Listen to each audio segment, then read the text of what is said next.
I was not sworn in beneath banners or before a crowd. My induction took place in a narrow antechamber beneath the Munitorum's upper vaults, where the ceiling dripped condensation and the lumen strips flickered as if uncertain they wished to continue existing. The room smelled of dust, ground parchment, old incense, and the faint copper tang of recycled air that had passed through too many lungs. A clerk supervisor, his robes threadbare at the cuffs, his eyes replaced with augmetic lenses that clicked softly as they focused, read my designation aloud from a slate. He spoke my name once, mispronounced it, and never attempted it again. After that, I was a number. The number was stamped onto a strip of plasteel and hung around my neck like a devotional charm. They gave me tools instead of blessings. A data slate with a cracked corner, a metal stamp engraved with the sigil of supply authorization, a block of ink so thick it smelled faintly sweet and rotten, like something once alive. I was told these were extensions of my body now, and that losing any of them would be treated as self-mutilation. The clerk supervisor recited regulations in a monotone cadence that mimicked prayer. Each clause was numbered, sub-numbered, cross-referenced. Each one closed a door I had not yet realized was open. I felt the weight of them settle onto my shoulders, invisible but crushing like a leaden robe. The oath itself was short. I promised accuracy. I promised obedience.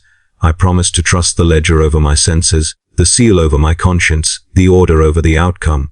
When I hesitated, just a pause, a breath taken too loudly, the augmetic lenses whirred and fixed on me. The supervisor leaned forward, and I smelled stale recaf on his breath. Hesitation, he said, as the seed of error. I spoke the final words quickly after that, my voice swallowed by the damp stone walls. The records annex became my world. Rows upon rows of shelves stretched into the gloom, stacked with data slates, parchment rolls, and cogitator terminals whose screens glowed a sickly green. The sound was constant, the low hum of machines thinking too slowly, the scratch of quills, the distant clank of servitors being guided along their tracks. The servitors unnerved me most. Once, they had been clerks too, I was told, efficient ones at least.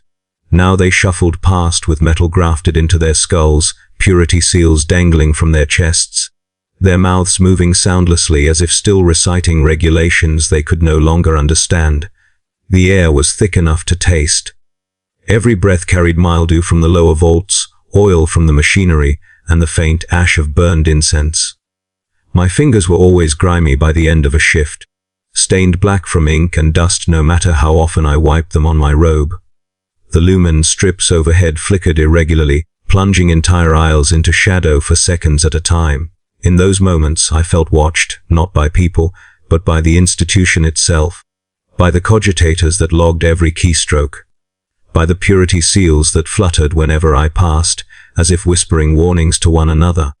Training was not instruction so much as correction. I learned by making mistakes and surviving them. A misaligned stamp earned me a strike recorded in red ink. A misfiled requisition form earned me a written reprimand that I had to copy out by hand 100 times, each copy checked for errors. I learned quickly that mistakes were not opportunities to improve, they were moral failings. The ledger did not care why an error occurred. It only recorded that it had. The ledger was perfect. People were not. I watched other new clerks falter. One man older, with shaking hands, forgot to log a crate transfer before the end of shift. The next day, his desk was empty, wiped clean as if he had never existed. A servitor worked there instead, its augmetic fingers moving with precise, inhuman speed. No one spoke his name. Names were inefficient. As days blurred into shifts, I began to understand the true hierarchy. Above us were supervisors, above them auditors, above them officers whose doors I would never see. Below us were numbers, troop counts, ration tallies, casualty projections. Somewhere far beyond the walls, those numbers corresponded to living beings. I knew this intellectually. But here, in the annex, the numbers felt more real than flesh. Ink was permanent. Blood dried. Every morning began with the litany of accuracy. We stood at our desks, hands resting on our stamps, and recited it while a vox speaker crackled overhead. Blessed is the correct figure. Cursed is the discrepancy. The words burrowed into my thoughts. I caught myself murmuring them under my breath while filing forms, while eating my ration paste, while trying unsuccessfully to sleep in the dormitory assigned to junior clerks. Even my dreams were lists and columns, endless lines of figures stretching into darkness.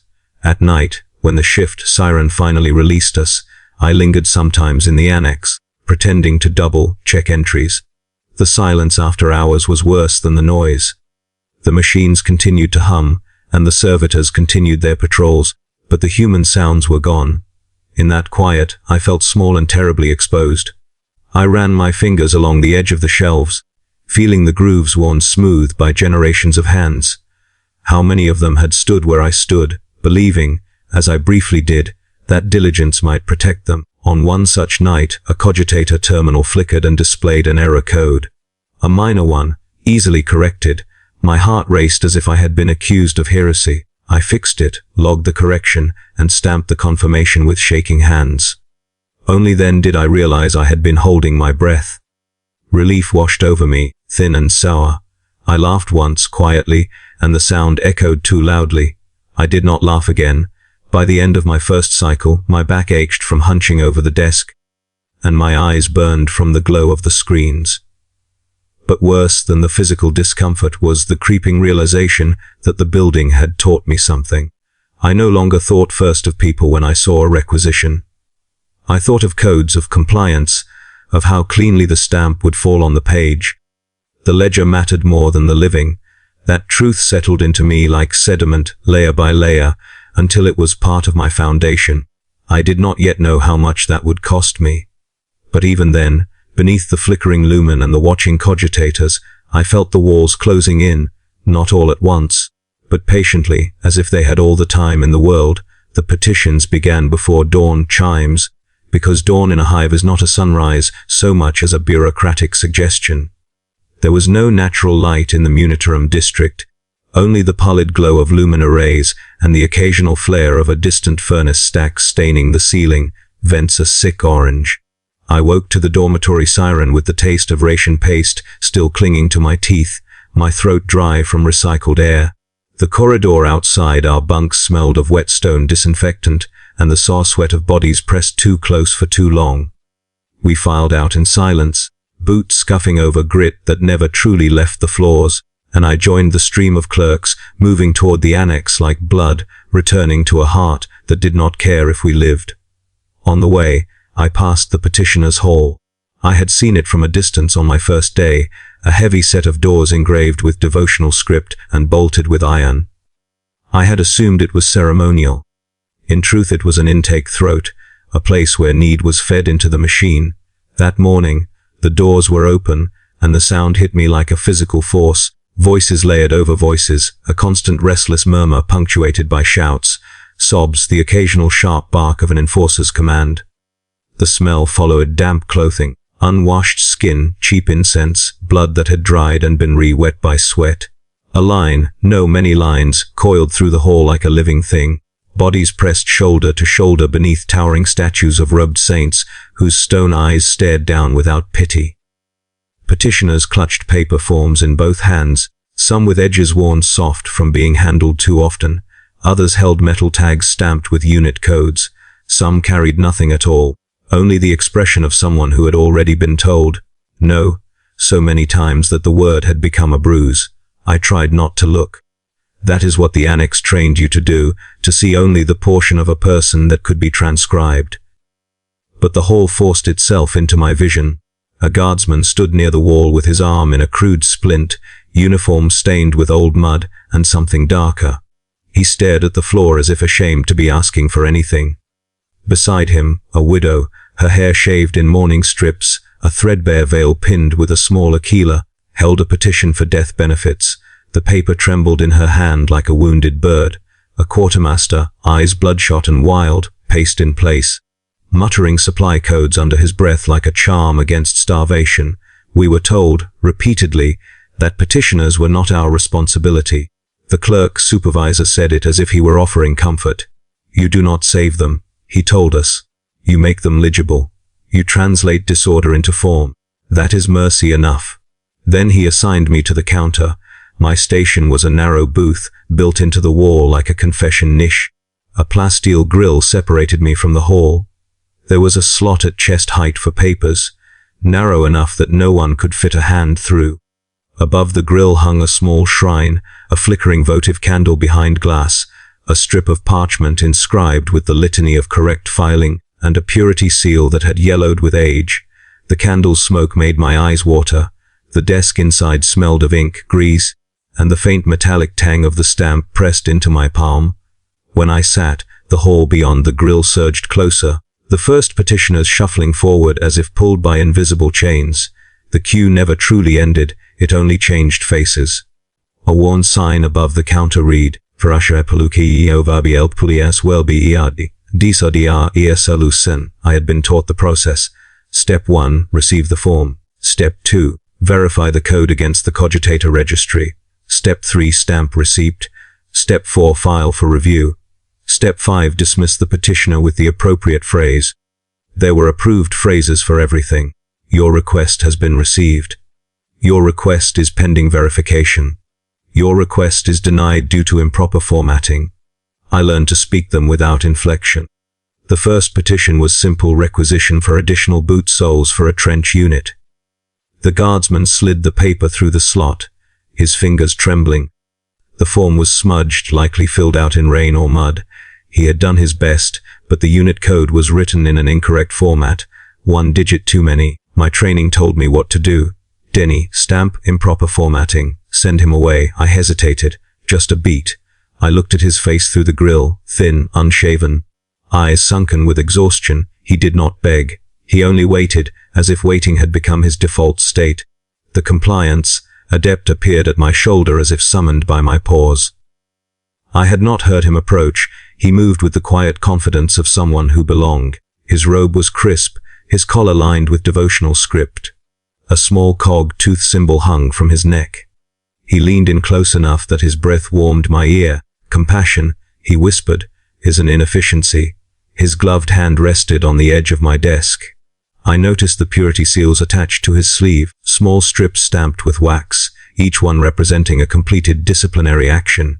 He smelled of antiseptic and incense, like pain made holy. I stamped the form.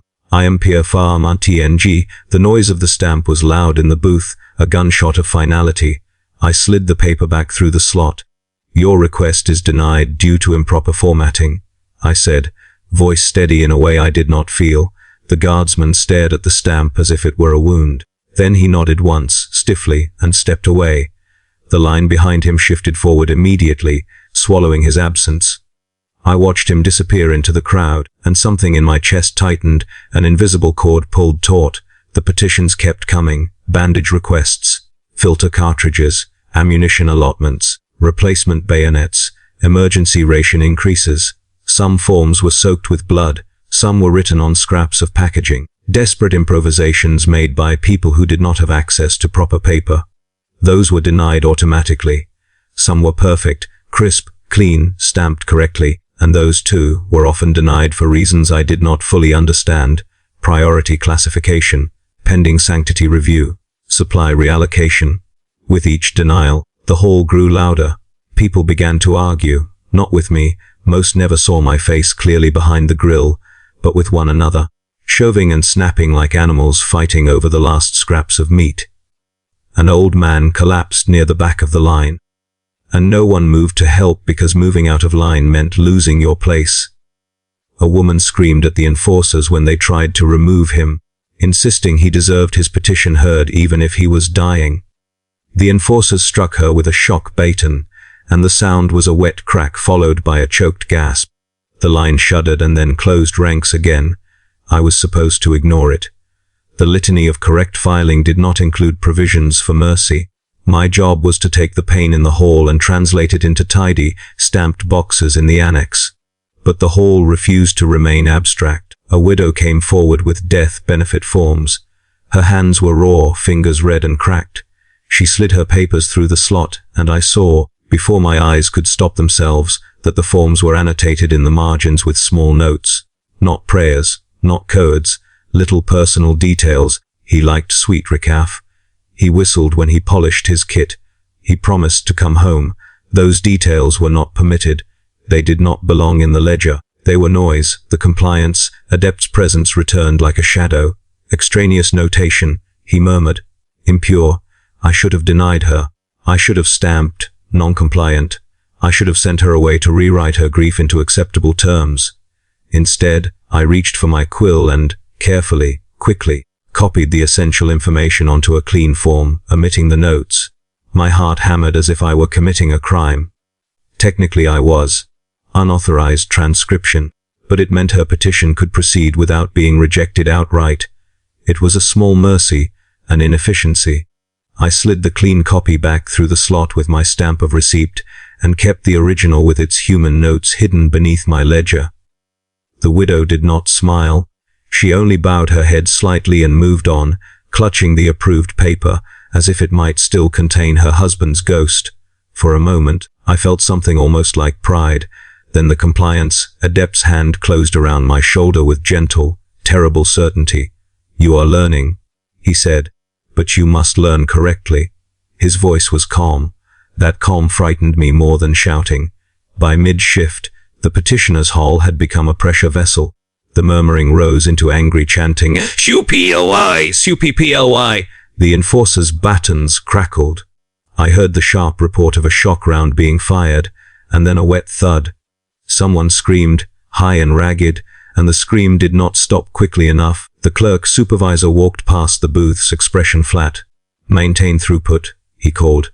"Delays are treason." I stamped faster. My wrist ached. Ink smeared on my fingers. I stopped seeing faces and started seeing form fields. Pod, requies typpruitlssapprovl stamp.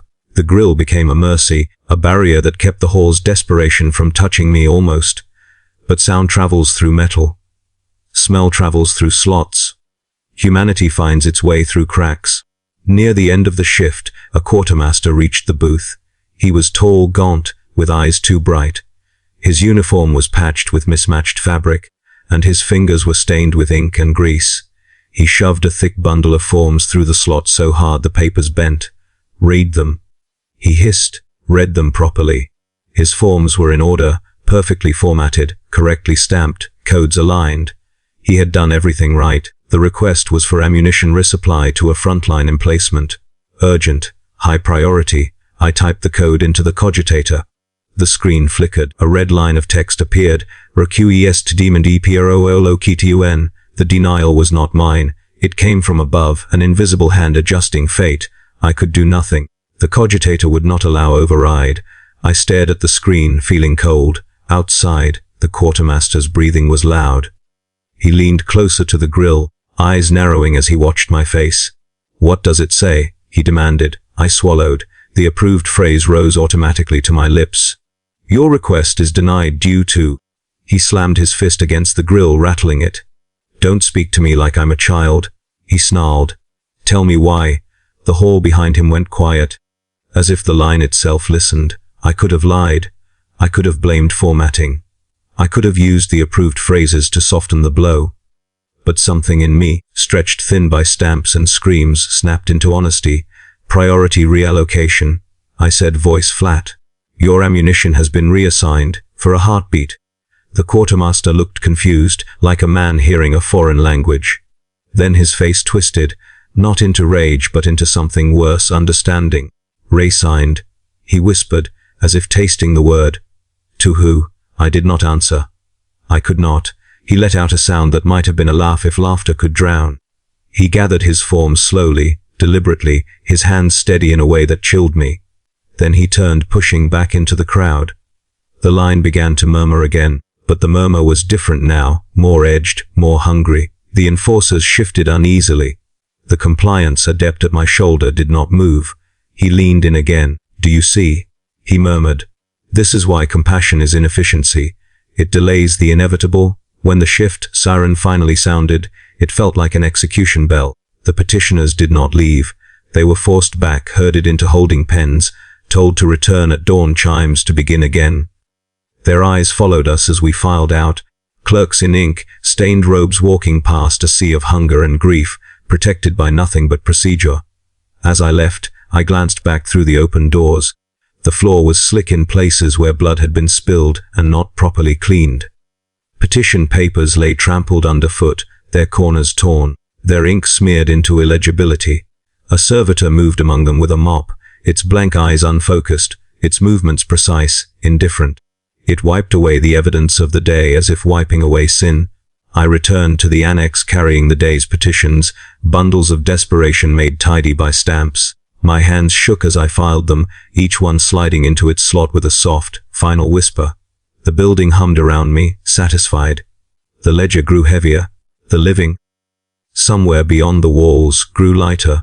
That night in the dormitory, I lay awake listening to the distant murmur of the petitioner's hall through the vents. It sounded like an ocean trapped underground, endlessly pressing against stone.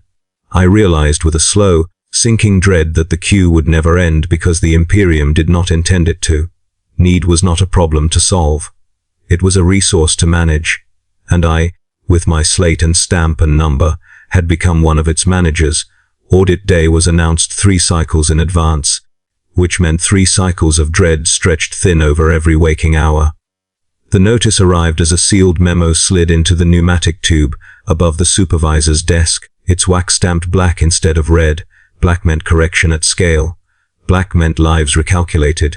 The supervisor read it in silence, his augmetic eyes clicking softly, then posted it on the annex notice board without comment. We gathered around it anyway, as if proximity might grant insight. It did not. The memo was brief, comprehensive inventory verification pending. All clerks present. Non-compliance will be noted. From that moment on, every sound in the annex felt accusatory. The hum of cogitators seemed louder, more impatient. The flicker of the lumen strips felt deliberate, like a blinking eye. I began to double, check entries obsessively, my fingers hovering over the slate as if it might bite. Sleep became shallow and fractured. I dreamed of numbers spilling out of shelves, writhing like worms, impossible to gather back into order. The auditors arrived at the 3rd shift bell on the appointed day. There was no dramatic entrance, no announcement beyond the sudden stillness that rippled through the annex as word spread faster than any vox call. I looked up from my desk and saw them standing at the threshold between Isla's 3, figures in black robes edged with silver script, faces hidden behind sealed respirator masks. Each mask bore a small grill shaped like a skull's mouth, and the faint hiss of filtered air escaped with every breath they took.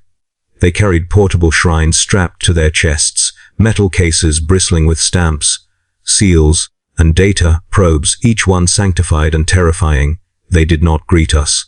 They did not need to. Their presence was a verdict already in progress. The clerk supervisor hurried forward, bowing so deeply his hood slipped. He began to speak protocol phrases, assurances of readiness, but the lead auditor raised a gloved hand. The gesture was small, almost polite, and it cut him off completely. Silence fell thick and absolute. "Begin," the auditor said, voice muffled by the respirator but steady, emotionless. It was the voice of someone who had long ago stopped thinking of consequences. They moved methodically, aisle by aisle, desk by desk. Each auditor was accompanied by a servo skull that floated at shoulder height, its lenses whirring softly as it recorded everything. The skull's cables trailed behind them like spinal cords. Where they paused, the air seemed to grow colder. When they reached my desk, my mouth went dry. I stood as instructed, hands clasped behind my back, eyes forward. One auditor remained at the terminal, while another began removing files from my shelves, stacking them on a rolling cart. Each file was scanned, its seal checked, its code cross-referenced against the cogitator's glowing screen. The 3rd auditor watched me, not my work, not the files, but me. I could feel the weight of that attention like a hand pressing between my shoulders. Designation. The terminal auditor said. I recited my number. My voice sounded distant, as if coming from someone else's throat. Function. Intake and requisition processing. I replied. Secondary transcription. The auditor nodded slightly. You have processed approximately 12,000 individual requests this cycle, he said. It was not a question. Your error rate is within acceptable parameters. Relief fluttered weakly in my chest, quickly smothered by the knowledge that acceptable was not the same as safe. They continued. Crate codes, shipment documents, ration allotments. Each item was reduced to a line on the screen, a check mark or a red symbol. Time stretched. Sweat trickled down my spine beneath my robe. I focused on breathing evenly, counting each inhale like a penitent counting prayers. Then the auditor at the terminal paused. The pause was everything. He tilted his head slightly, as if listening to a distant sound only he could hear. His gloved fingers hovered over the controls. The watching auditor shifted his weight.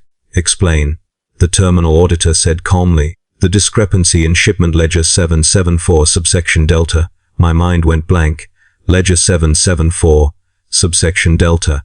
I saw it in my head immediately. The page layout, the ink density, the stamp alignment. I had handled it dozens of times. "There is no discrepancy," I said, too quickly. The watching auditor's gaze sharpened. The terminal auditor turned the screen toward me. A single line glowed red. "Les pièces stad SS.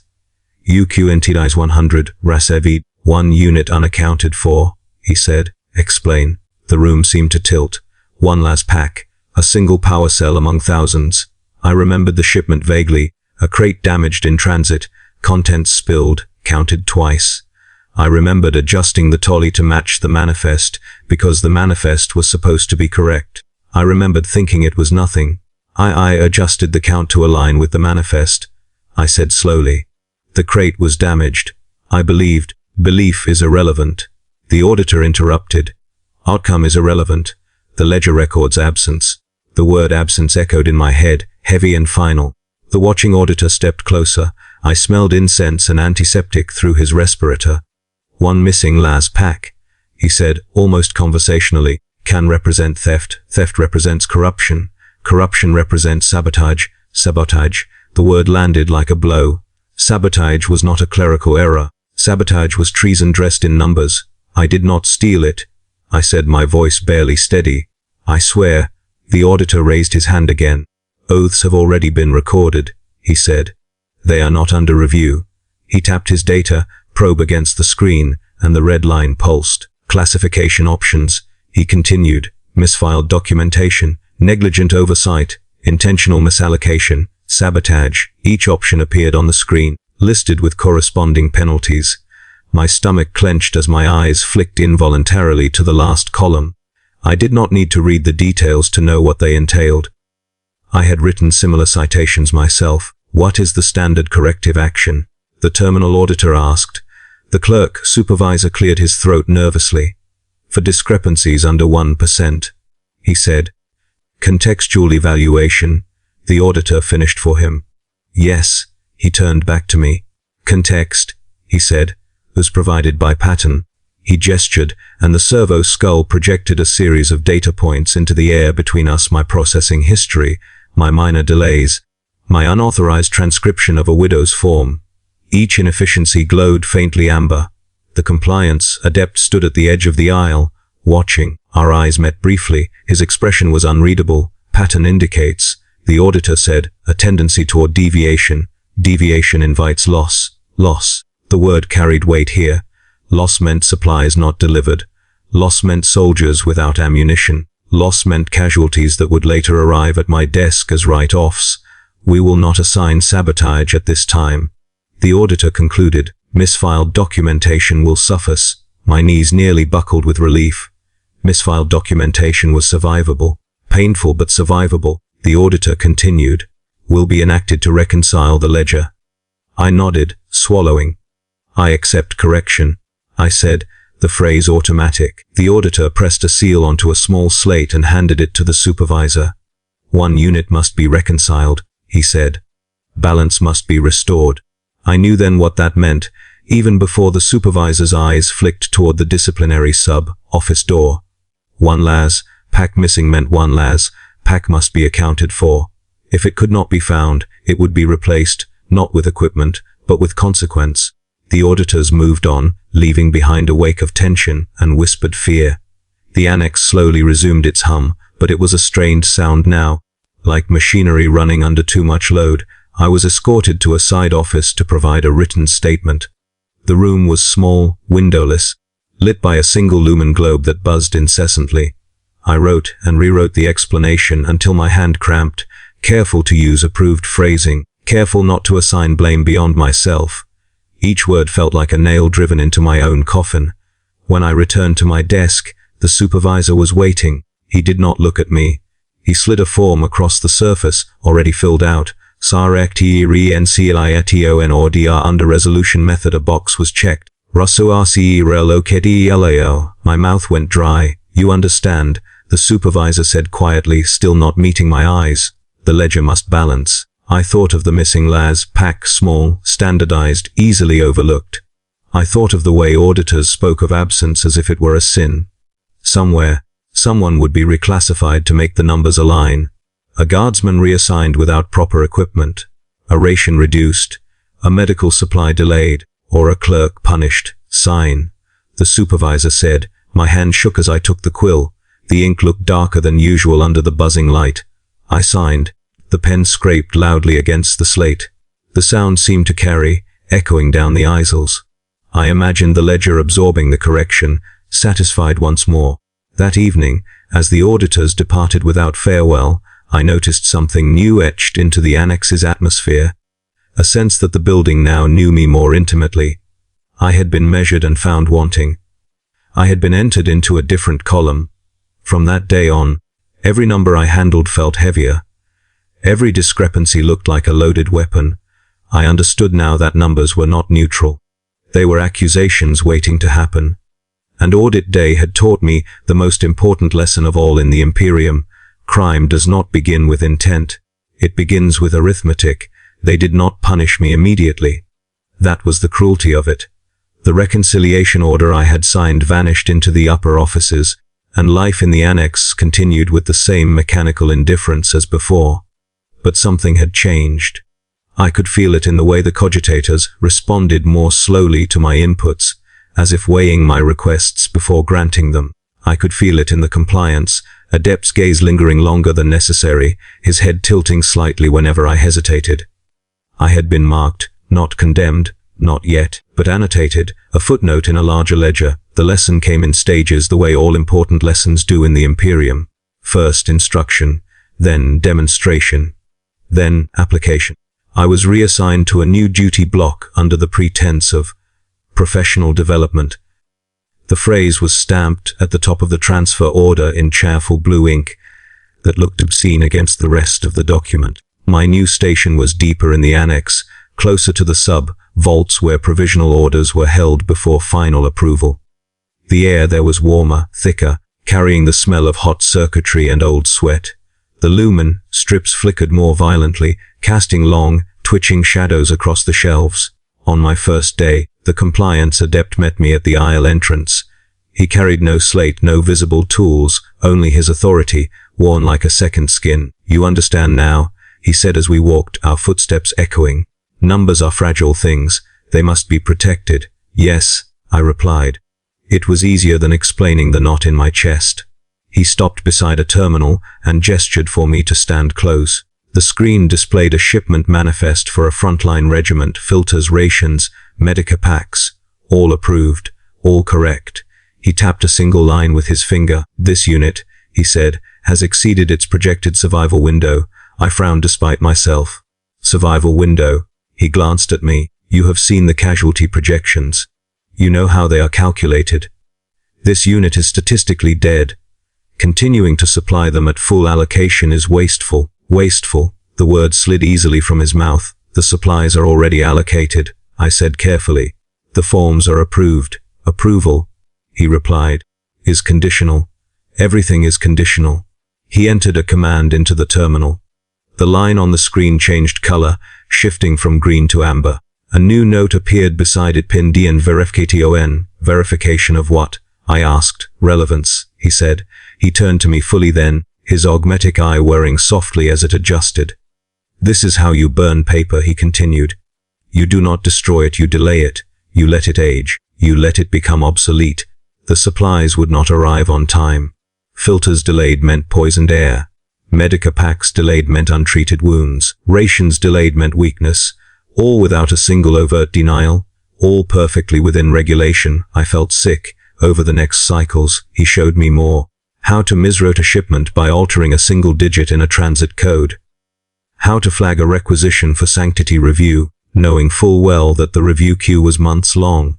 How to LOS a form in secondary filing so that it technically existed, but could not be acted upon. Paper is patient, he told me. People are not. The first time he ordered me to do it myself, my hands trembled so badly I nearly dropped the stamp. The requisition was for power cells. Standard issue. The unit designation was one I recognized from the casualty reports: high attrition, ongoing engagement. The order was urgent. Mark it. The compliance adept said softly. With what? I asked, though I already knew. Pending verification, he replied. Categoried. Logistical inconsistency. There is no inconsistency, I said. My voice sounded thin even to me. He leaned closer. I smelled incense again. Strong enough to sting my eyes. There will be, he said, after you mark it. I stared at the form. The paper was rough beneath my fingers, the ink still slightly raised. Somewhere, a quartermaster had filled this out under fire, probably by lumen light, probably believing, foolishly, that doing it correctly would save lives. My training screamed at me to comply. My body wanted to flee. My mind searched desperately for some third option that did not exist. I stamped the form. The sound was final, a dull thud that seemed to reverberate through my bones. Pending verification, the compliance adept nodded. Good, he said. You are learning. That night I dreamed of fire, not the bright, cleansing kind depicted in shrine murals, but slow, smoldering flames that crept along shelves of paper, curling edges, blackening ink, until words became unreadable. In the dream, the flames made no sound, they simply consumed. The consequences arrived weeks later, as consequences always do, filtered through layers of abstraction until they are almost unrecognizable as cause and effect. The casualty reports crossed my desk during a routine filing shift. Unit designation matched the requisition I had delayed. Losses were severe: respiratory failure, untreated wounds, ammunition shortages leading to close quarters engagements with unacceptable casualty ratios. I stared at the numbers, my throat tight.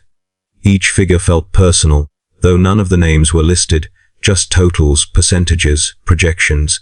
I imagined the missing power cells like ghosts, hovering just out of reach. In the margins of the report, another clerk, perhaps, had written a small notation in red: KUSE SUPPLWay delay. My stomach lurched. I reported it to the compliance adept, my voice low. The delay, it caused losses. He looked at the report, then at me. Losses were projected, he said. The delay merely aligned reality with expectation. He handed the report back. File it. Something broke then, not loudly, not cleanly. Just a small internal fracture that made it easier to breathe while doing terrible things. The next burn came quicker. An audit adjustment required, personnel reconciliation, to offset material loss elsewhere. I was instructed to draft the correction orders. The forms were cold, impersonal, filled with phrases like Rasoa Afediuhiemian Esisitirealokian. I wrote them carefully, my handwriting precise, my stamps aligned. As I worked, I realized what I was truly doing. The missing las, packed from my own discrepancy, so small, so insignificant, had set this chain in motion. To make the numbers align, people were being erased, reassigned, starved, or killed, not because anyone hated them, not because anyone wished them harm, but because the ledger demanded balance. The ink on the correction orders looked thick and dark, pooling slightly at the edges of the letters. Under the lumen glare, it reminded me of coagulating blood. I signed the final page with a steady hand. Afterward, I sat at my desk for a long time, staring at the blank surface. The annex hummed around me, satisfied. Somewhere far away, I knew, a platoon would go without filters. Somewhere else, a wounded soldier would die waiting for medicare supplies that existed only on paper. Bureaucracy, I understood now, is a blade you never see until it is already in your gut. It cuts at a distance. It leaves no fingerprints. And once you learn how to wield it, the temptation to keep cutting is constant, because stopping would mean facing what you have already done. When I finally stood to leave, my reflection in the darkened terminal screen startled me. My eyes looked older, harder. The number around my neck gleamed dully in the flickering light. I had burned paper. And through it, I had burned people. The war announced itself long before it reached the walls. It came first as a vibration, a low, ceaseless thrum that seeped into the munitorum through the stone and steel like a second pulse layered beneath my own. Conveyor chains rattled day and night now. Servo haulers groaned under heavier loads, and somewhere far below the annex the manufactorum furnaces roared without pause. Even the lumen strips seemed to flicker in time with the distant artillery, as if the building itself were flinching. The supply halls filled beyond capacity.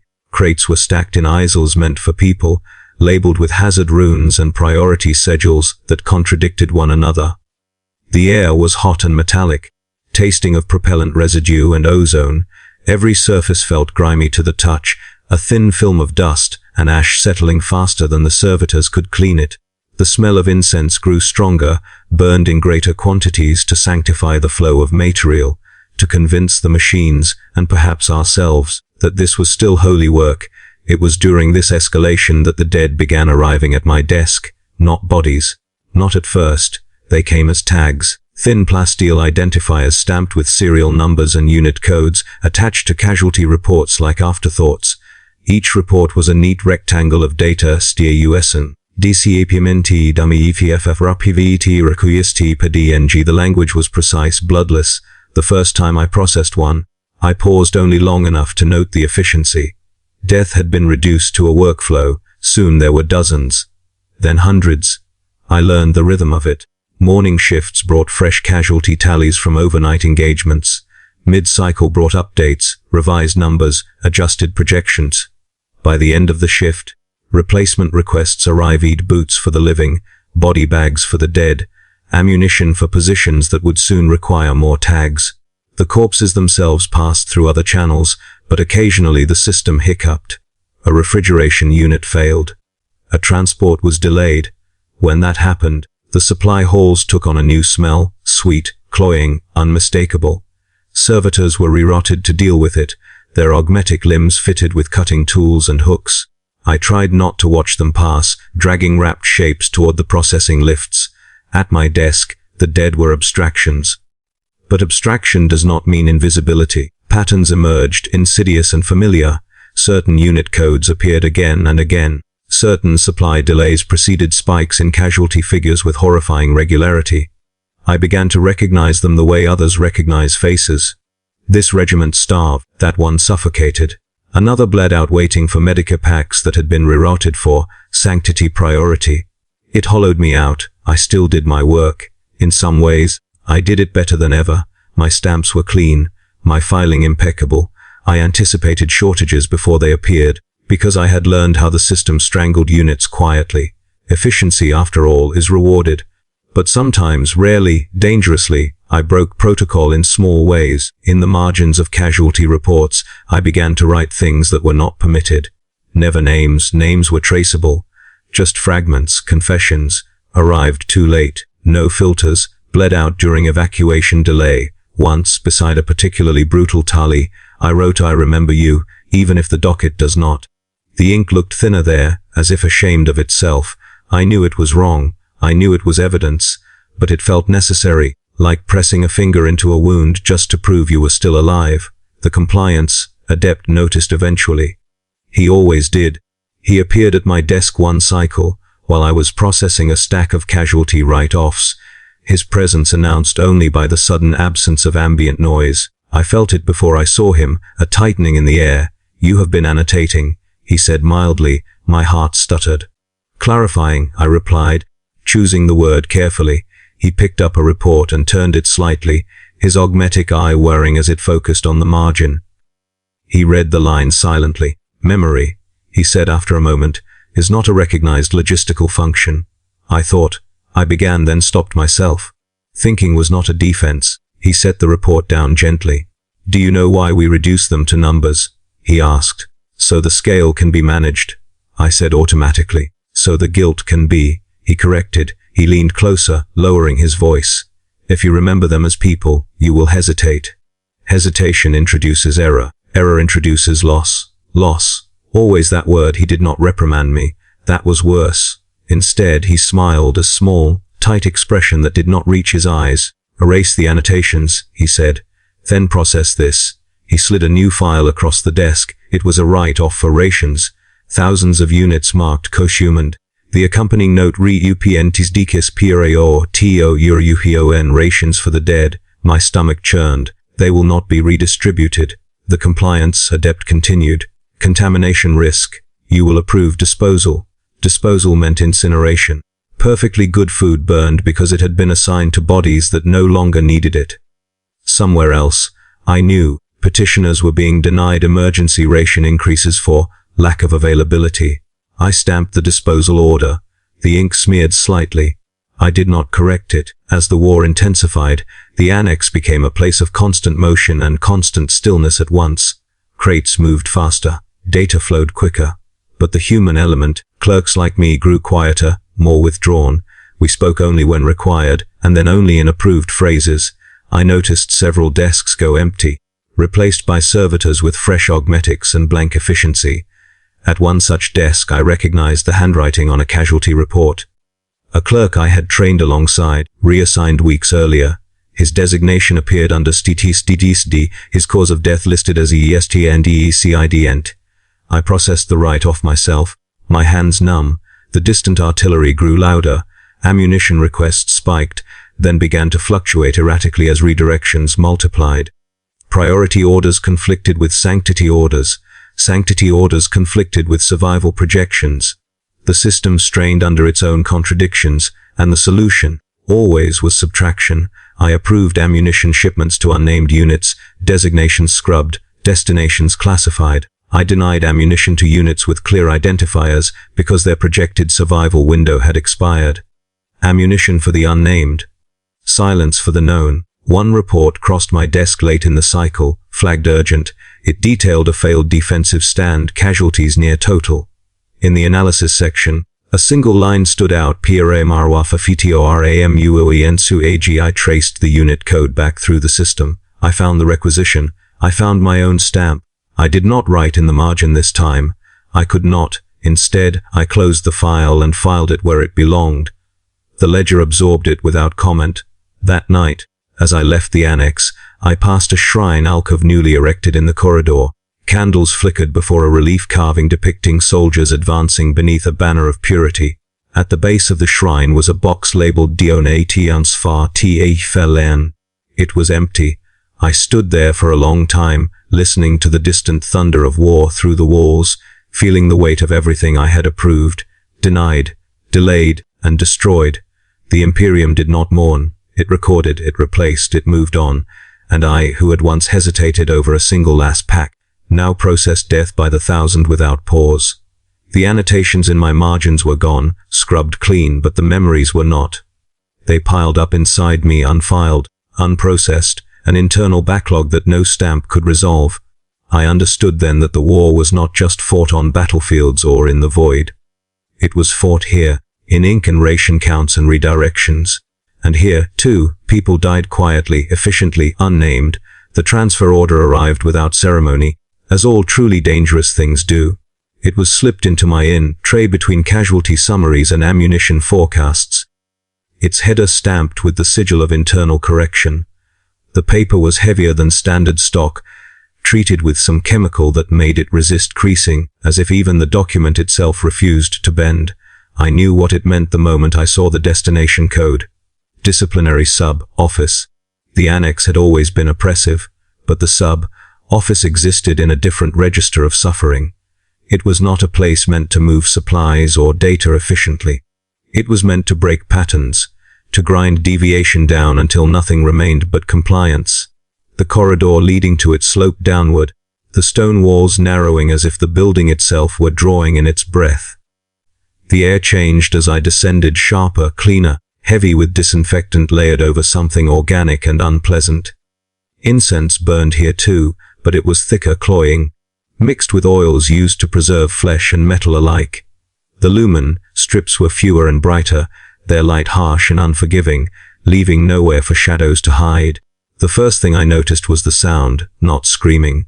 The Imperium is far too refined for that. It was the scratching, hundreds of pens, styluses, and quills moving across paper at once, a dry, relentless rasp that filled the space like the whisper of insects. It seeped into my skull and nested there. Even now, I hear it when I close my eyes. Rows of desks filled the chamber, arranged with ritual precision. At each sat a clerk, men and women I recognized from the annex, from training cohorts, from audit aftermaths.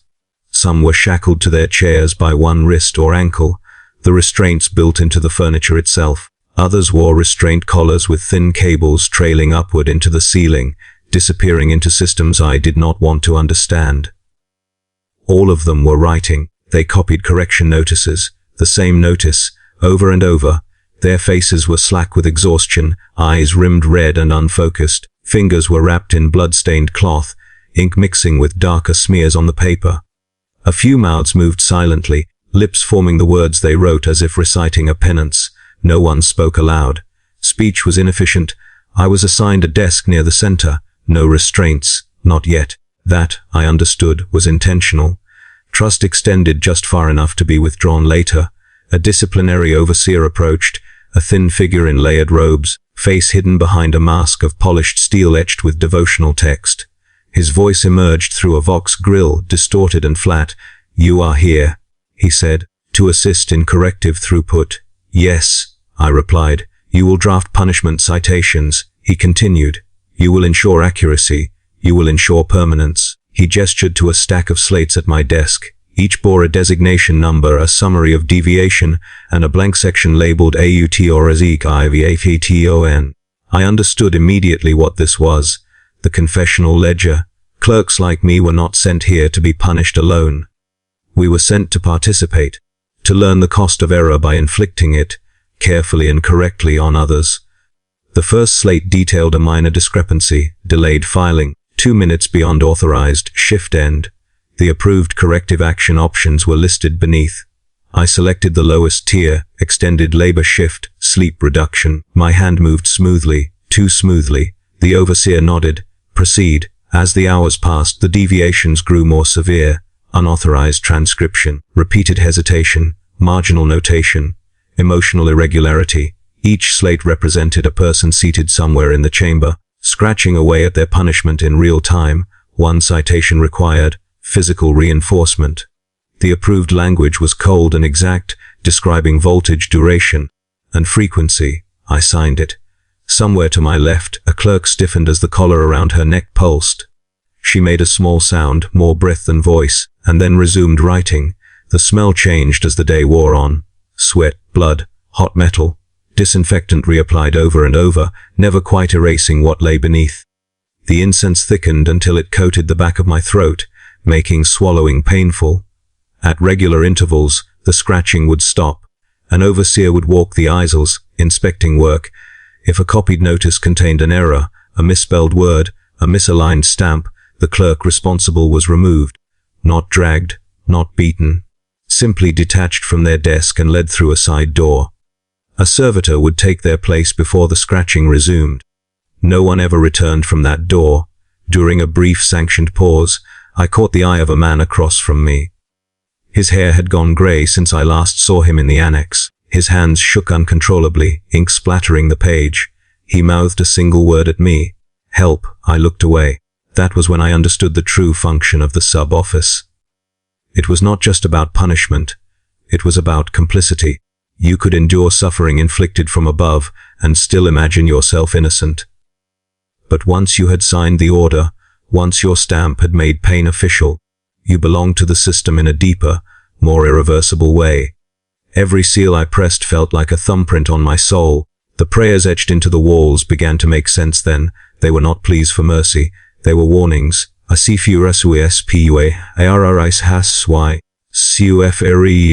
the end of the cycle, my fingers ached, my eyes burned, and my chest felt hollow. I had drafted dozens of citations. I had reduced human agony to standardized phrasing. I had learned the weight of different punishments, the way a merchant learns the heft of coin. When release was finally granted, it was signaled not by a siren but by silence. The scratching stopped. Pens were set down in unison.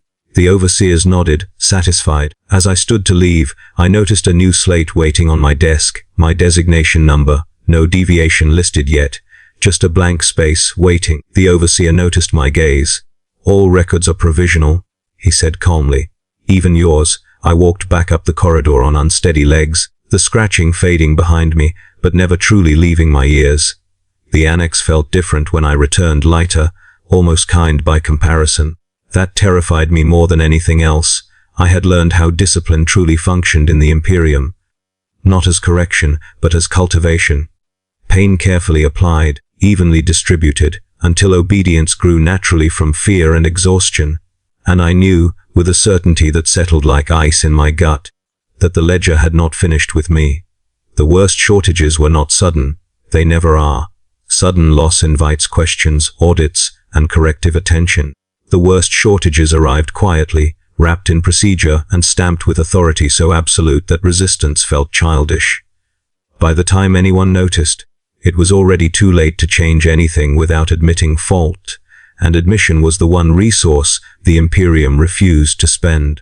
I was back in the annex when the order arrived, returned from the disciplinary sub-office with my posture straighter and my thoughts carefully trimmed of unnecessary excess. The war pressed closer now. The vibration beneath the floors had become a constant tremor, as if the hive itself were being shaken by an unseen hand. Casualty tallies rose faster than replacement requests could follow. The system was stretched thin, and thin systems cut deep. The order appeared on my slate without preamble, flag ABC period and locked against alteration.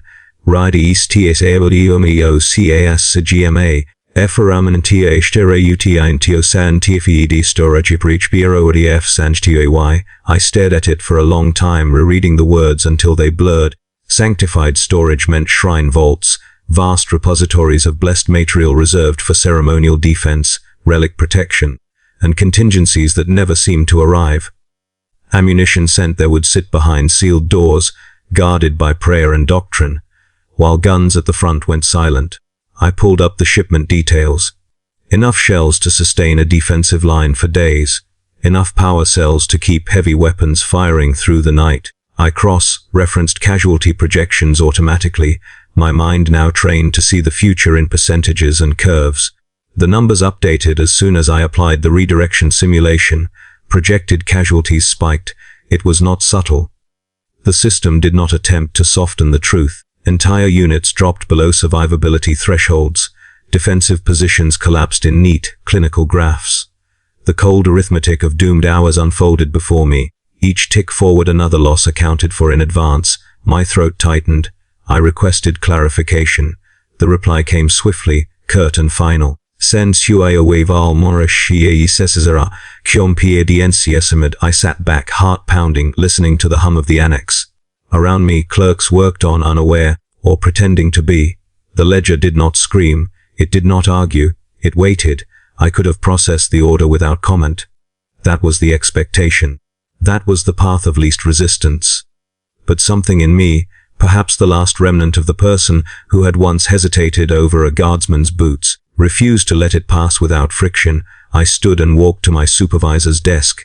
He looked up as I approached, his augmetic eyes clicking softly. Yes, he asked. I held up the slate. This redirection, I said carefully. If enacted, frontline units will exhaust ammunition within hours. Yes, he replied. There is no replacement shipment scheduled, I continued. No mitigation. Yes, I swallowed. They will be overrun. He studied me for a long moment. Then, without a word, he reached into a locked drawer beneath his desk. The sound of the lock disengaging was quiet, precise. He removed a thin folder and placed it on the desk between us. He did not push it toward me. He did not need to.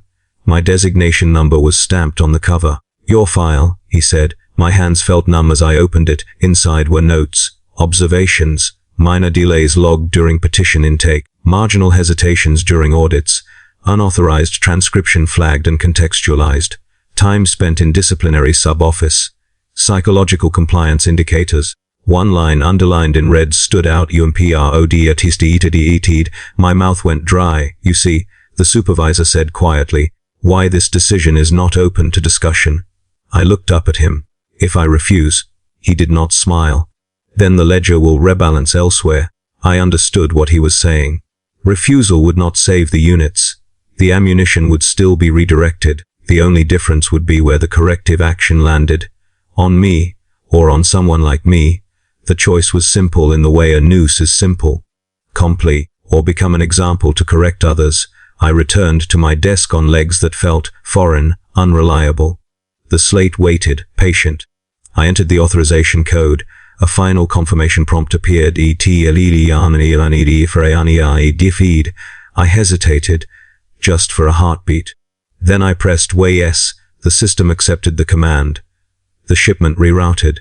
The numbers settled into their new configuration, balanced and correct. Somewhere far away, guns fell silent. The silence did not arrive as a sound, of course. I did not hear explosions stop or engines die. I saw it later in the reports. Defensive fire reduced, positions abandoned, casualties listed as overemission exa. That phrase would haunt me. The next shifts passed in a blur. The annex was busier than ever, processing the aftermath of decisions like mine. Replacement requests flooded in, too late. Casualty tags piled up. The system churned, indifferent to the human scale of what it had done. I processed write-offs mechanically, my movements precise, my mind curiously calm. There was a numbness in me now, a quiet that felt dangerously like peace.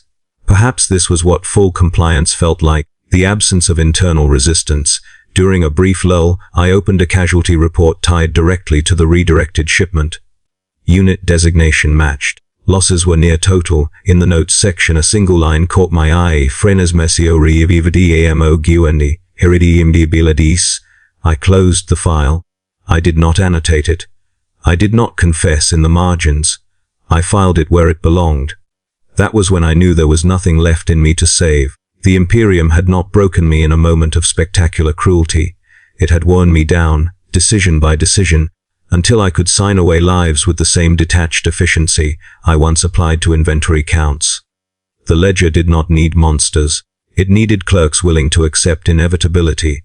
At the end of the cycle, as I prepared to log out, a new notification appeared on my slate. Rekla Sifki Iompendiangi, Rapioti Openakirasi Oradia 80 next CFT. I stared at the words, feeling no surprise at all. Somewhere in a shrine vault, ammunition sat untouched, sanctified and useless. Somewhere else, bodies cooled on battlefields that no longer mattered to the numbers. And I, who had stamped the order that made it so, was finally being balanced out of the system. I am writing this because the forms are finished. That is how the thought comes to me now, not as fear, not as regret, but as a simple statement of status. The ledger is complete. The last entries have been stamped, verified, archived. My designation has been removed from active duty rosters and transferred to a different column entirely.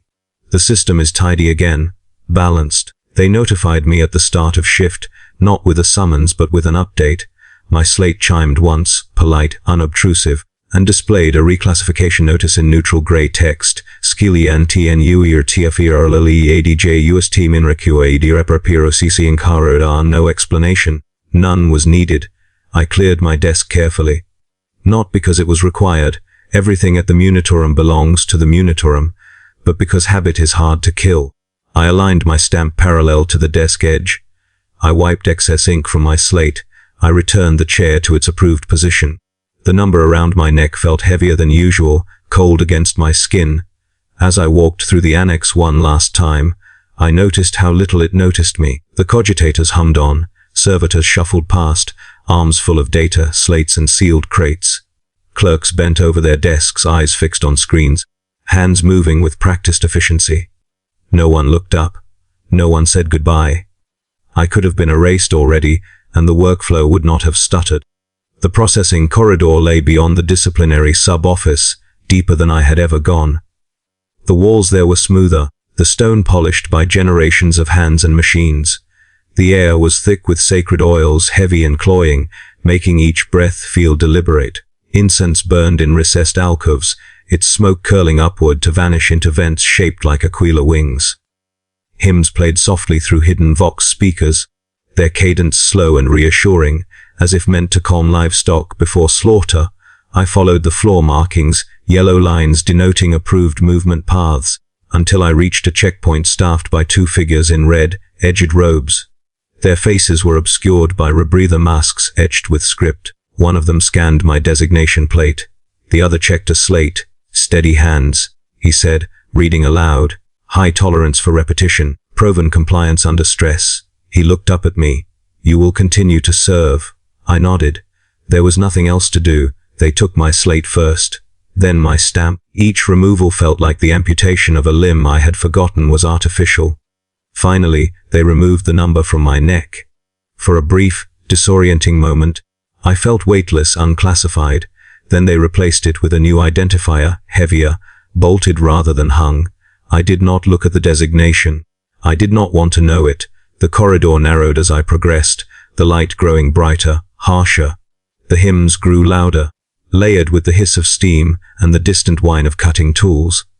I passed doors marked with symbols I recognized from requisition catalogs, augmetic components, neural interfaces, restraint harnesses. The smell of hot metal joined the incense, sharp and biting. At the threshold of the processing chamber, I was instructed to undress. The floor was cold beneath my feet. My clothes, ink-stained robes, worn boots, were taken away and placed in a bin labeled Selvidil Materials. I wondered, briefly, who would wear them next. Another clerk. Another number. The chamber itself was vast, circular, its ceiling lost in shadow. Mechanical arms hung from tracks overhead, each fitted with tools that gleamed dully in the light. Servitors stood in alcoves along the walls, inert for now, their forms a patchwork of flesh and machine. I recognized some of them, faces from the annex, from the disciplinary sub-office. Clerks who had copied one error too many. They seated me in a restraint chair at the center of the room. The metal was cold against my back, the clamps firm but not cruel. A harness settled over my shoulders and spine, heavy and precise. A robed figure approached, carrying a data slate and a small sensor trailing smoke. "You are not being punished," he said, as if that mattered. "You are being optimized." He read from the slate. "Cognitive functions related to enumeration, verification, and compliance will be preserved. Redundant emotional processing will be minimized. Physical components deemed unnecessary for assigned task will be removed. Removed, not destroyed, not lost, removed like a misfiled document." I wanted to scream. I wanted to beg. I wanted to confess everything I had done, every stamp, every delay, every life I had helped erase. Instead, I lay still, because I understood, finally, that none of that mattered. The Imperium did not judge morality, it measured utility, and I had proven useful, just not as a man. The saws began. They did not rush. There was no need. Each incision was deliberate, accompanied by murmured litanies and the steady beep of monitoring cogitators. Pain flared, white and consuming, then receded as suppressants flooded my system. My body became distant, an object being worked upon. As they fitted augmetic interfaces along my spine, I felt a strange clarity. Memories surfaced unbidden. The first stamp I ever pressed. The guardsman with the wrong unit code. The widow's annotated form. The quartermaster's hollow laugh. The redirection order. The silence in the crate. All of it led here. "You will not remember these things," the robed figure said gently, adjusting a cable at the base of my skull. "They are inefficient."